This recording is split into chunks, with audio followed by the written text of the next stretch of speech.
Хуучин социализмын үед баригдсан бүх барилгуудад одоо автомашины далд зогсоол гэж бараг байхгүй. Өнөөдөр энэ хорооллуудын дунд, ялангуяа байшин хорооллуудын дунд амьдарч байгаа иргэд хүн зориулагдаагүй зөвхөн машин зориулагдсан хотод дунд амьдраад байна. Явган хүний замыг бүгд машинтайгаа мордуулаад тавьчихдаг. Гэрээсээ орчноосоо гарах гэж хувцас шороодон барин байж араа гэж нэг гарч явдаг ийм нөхцөл байдалтай байна. Тийм учраас нийслэл Улаанбаатар хотод энэ ирж байгаа жилүүдэд автомашины зогсоол гэдэг хөтөлбөрийг хэрэгжүүлэе гэдэг ийм шийдвэр гарч байна. Тухайлах юм бол улсын ихтлгүүрийн тэр өмнөх талбай дээр ингээд битүү машин, эргэн тойрон битүү машин. Ямар ч тийм одоо машин зогсох боломжгүй газар өмнөх цаг хугацаануудад баахан үйлчилгээний барилгын зөвшөөрлүүд өгсөн. Гаднаа 3 машины зогсоолтой дээшээгээ 20 давхар барилгууд хотоор нэг байна.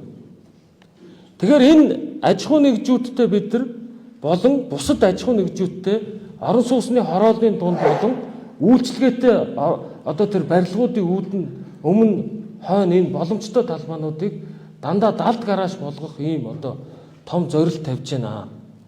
Цаашид Улаанбаатар хотод хүмүүс гадуур явган одоо байрныхаа оршин сууж байгаа газрынхаа эргэн тойронд чөлөөтэй алхдаг, хүүхдээ салхилуулдаг ийм орчин нөхцөлийг бүрдүүлэхийн төлөө ийм том одоо соёлын хувьсгал шиг гараажны ийм хувьсгалын асуудал шийдэж хийхгүй л өнгөрсөн 20 гаруй жилийн их барилгачлалтын алдааны үр дүн нь автомашиныхаа гадна зогсох тооцоолгүйгээр баахан барилгын зөвшөөрлүүд өгсөн.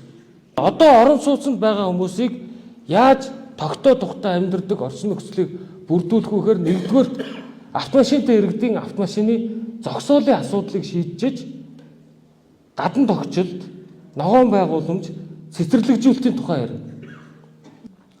Мобикомын зүүнтэлд энэ зогсоол багтдаггүй. Баруун эргээд бүгд нөгөө зогсоол руу орохгүй ойчрлоо хахаа зогсдог. Сүүлдээ дийлхээ байгаад нэг чигийн урсгалын зүүнтлийг нэг нь тэр чигээр нь зогсоол болгож байгаа байхгүй. Энэ бол бидний төлөвлөлтийн асар том алдаа.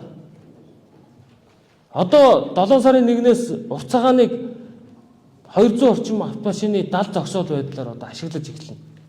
Ингээд энэ ашиглалтанд орсноос хойш Чингэлтэй дүүргийн засаг дарга тээврийн цагдаагийн одоо холбогдох албан тушаалтнууд тэр орчим нэг ч машиныг хашлага давуулж нэгдүгээр игнээ зогсоохгүй дандаа журамлаж цэгцлэх ажлууд байна.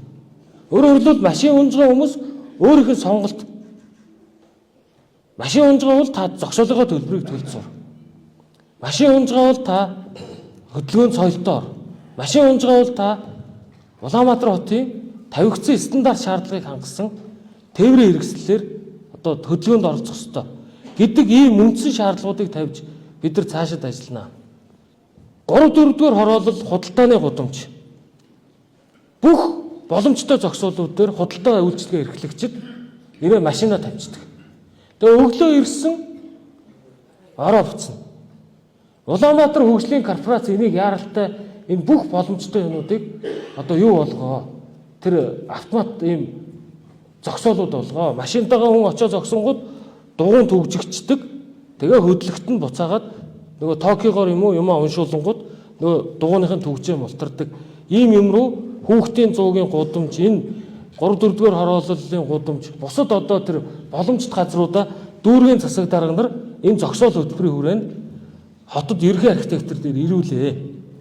Ингээ хотод өөрөө хүн машин унаа гэвэл зогсоолын төлбөр төлдөг энэ соёл руу хэдүүлээ нэвтрэхгүй болохгүй. Зогсоол өөрөө эргэлтэнд орж явах хэрэгтэй.